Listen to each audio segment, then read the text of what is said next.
দুর্গাপুরের পরানগঞ্জের জঙ্গলে ড্রোনে নজরদারি পুলিশের। রবিবার সকালে ড্রোন দিয়েই নজরদারি শুরু করে পুলিশ।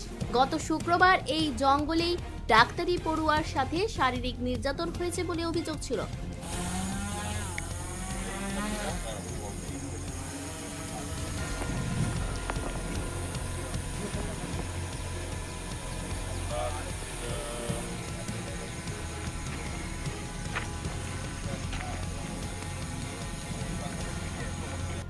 শনিবার রাতে আসানসোল দুর্গাপুর পুলিশের পুলিশ কমিশনার সুনীল কুমার চৌধুরী দুর্গাপুরের বিজন ফাঁড়িতে আসেন, কিন্তু ক্যামেরার সামনে কোনো রকম প্রতিক্রিয়া দিতে চাননি police commissioner. Sir sir sir এক লাইন স্যার স্যার স্যার একটা লাইন বলে দিন স্যার স্যার।